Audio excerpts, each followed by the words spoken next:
The island of Okinawa is a small island located to the south of mainland Japan. It's part of the Ryukyu Island archipelago.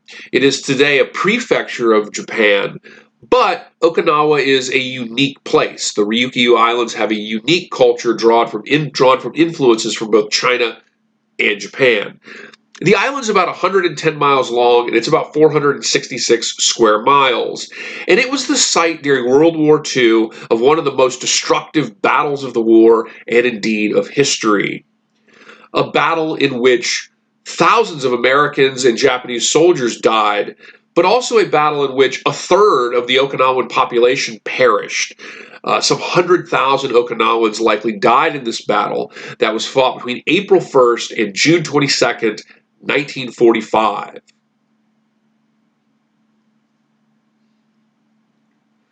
The Battle of Okinawa pitted the United States 10th Army against the Japanese 32nd Army. The U.S. 10th was led by General Simon Bolivar Buckner Jr. The Japanese 32nd was led by Lieutenant General Matsuri Usajima. The Japanese army was about 130,000 strong. The U.S. 10th would witness some 180,000 taking part in this operation. The U.S. 10th was a unique military unit in the sense that it involved a combined Marine and Army element. There was also a tactical Air Force devoted to this group, and they had a large naval fleet assisting them. Now, this map shows you where the Americans landed during this battle, and it also shows you where most of the fighting was. The heart of the fighting on Okinawa was towards the south of the island, and if you see the half circle sort of pointing towards the north, this was the Shuri line, and most of the worst fighting was against the Shuri line in the south, which centered around the Japanese headquarters there. Now, Okinawa is a rugged island. There are no giant mountains per se, but it's a pretty rugged island. There's lots of ridges, and the ridges form high points that are densely vegetated. And it was these areas that American soldiers had to really fight for. And there were some intense battles fought on these ridge lines as American soldiers moved towards the Shuri line and the main Japanese headquarters in the south. Now, the island of Okinawa is made of a sort of limestone rock. It's a coral reef island, and so the rock is this limestone basis. And the Japanese military dug large command headquarters into the rock, particularly in the south, and I'll show you pictures of those in a moment. This stone is very jagged. It is as jagged as it appears. And this is not to say that the actual operations occurred in this exact location, but just to give you an idea of what the island's made of. This sort of jagged limestone on the coast, which is bored out by the water. This is a view from Kakasu Ridge, and Kakasu Ridge was an area of some of the most tenacious fighting of the battle. This is one of the ridge lines that was on the approach towards the Shuri line in the south, which sort of was the defensive network that protected the Japanese command center, which was a series of tunnels built into the coral rock.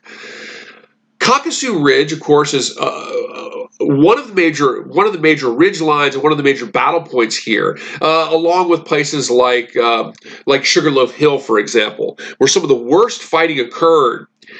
Kakasu Ridge is a very sharp, rugged, densely vegetated ridge, and to make matters worse, when they were fighting for this ridge line to seize the high ground from the Japanese, American soldiers faced heavy rains, causing for a great deal of mud and for very, very gruesome watery graves for soldiers that were fighting here. Another look at the steep inclines, the thick vegetation that soldiers had to deal with in assaulting this Japanese defensive position. Another view from Kakasu Ridge, and you look out and you can see the small valleys and the other ridge lines throughout Okinawa, and these were particularly difficult things for soldiers to seize. Now, this is a wall at the front of Kakasu Ridge that American soldiers assaulted directly. And to this day, you can see the pockmarks from the machine guns, the bullets that smashed into this wall during this battle. And behind, you can see how steep the climb is up to the top of Kakasu Ridge. When you get to the top of Kakasu Ridge, you find cave complexes, tunneled out areas, and this grate is blocking. They don't want you going into this dugout, but this is a dugout. It's a tunnel that is built into the rock, and of course, Okinawa becomes associated not only with kamikaze pilots out attacking American ships, but also with caves like this that the Japanese would hide equipment in, they would ambush Americans from, and so forth. That further made the fighting on Okinawa that much more difficult. And of course, the entire Japanese headquarters is located underground. Now, when you reach the top of Kakasu Ridge, you find this Japanese pillbox, a concrete machine gun bunker. And these were incredibly difficult for the American soldiers to fight against. These concrete bunkers were very, very difficult to defeat. And you see to this day, this one remains standing, though the face of this bunker is slanted like this because of the tremendous amount of wear, but also because of the battle itself. Now you see here the entrance in the rear to this machine gun bunker.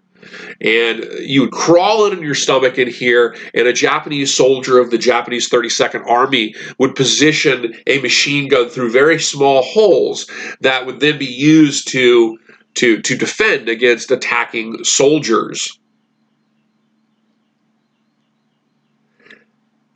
This is a picture of myself after I've crawled inside of this pillbox. You have to crawl in on your stomach. It's a little bit claustrophobic to do so, but it's these types of positions that really made, aside from the torrential rain, it really made Kakasu Ridge and other areas of fighting particularly difficult for the American soldiers, and resulted in a great deal of casualties, as these were very difficult defensive networks to defeat.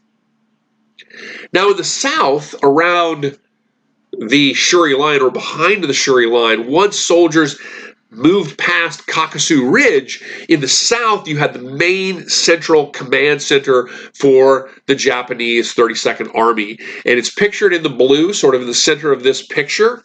And this was a network of caves that were built deep into the coral rock of the island of Okinawa.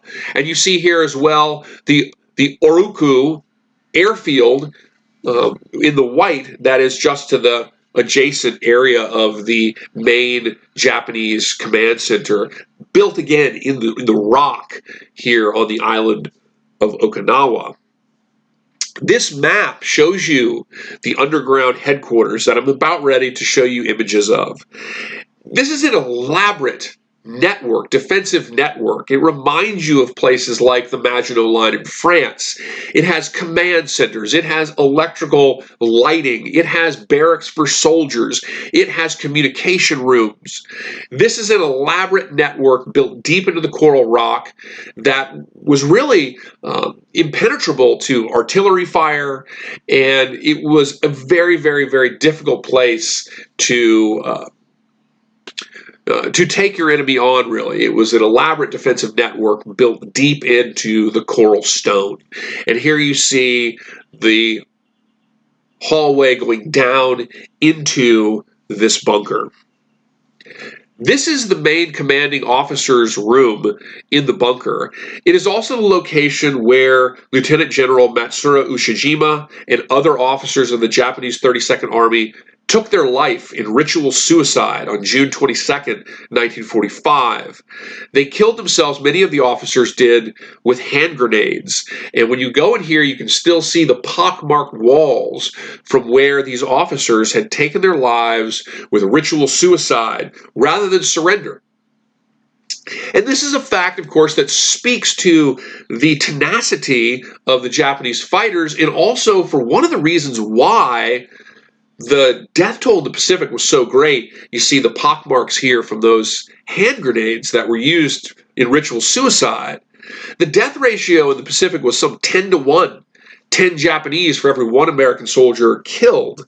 And this sort of refusal to surrender was one of the reasons why you saw numbers like that. And from this battle, there were some 110,000 Japanese soldiers that were killed. This is a major command center here. This is a command center, and the little picture on the wall is meant to depict the Japanese officers making decisions about battle plans. As you see here, a close-up of that image. But this was a incredibly elaborate system. Again, another look at these tunneled out passages here in the bunkers below the surface of the island of Okinawa. And this is all this sort of limestone calcite stone that was chiseled out by hand with picks like this. And the picture behind it, I don't have a close-up, it shows you how workers would have had to chisel out this stone.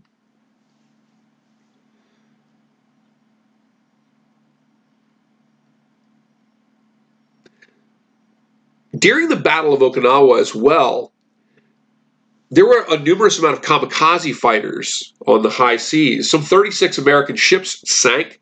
Some 5,000 naval personnel were killed as well for the United States. Now, this here is a look down from Kakasu Ridge at the existing American air base there. There's some of 7 American bases on Okinawa. This is the base where many of our Ospreys, or the Americans' Ospreys, are stationed today. And these are kind of a lasting legacy of the Second World War and an expansion of the influence and power of the United States as a global power. The United States lost nearly 13,000 soldiers in the battle. The Japanese, some 110,000 were killed in this battle. Roughly 100,000 civilian dead. Around about a third of the population of Okinawa, which was about 300,000 at the time of the pre-war.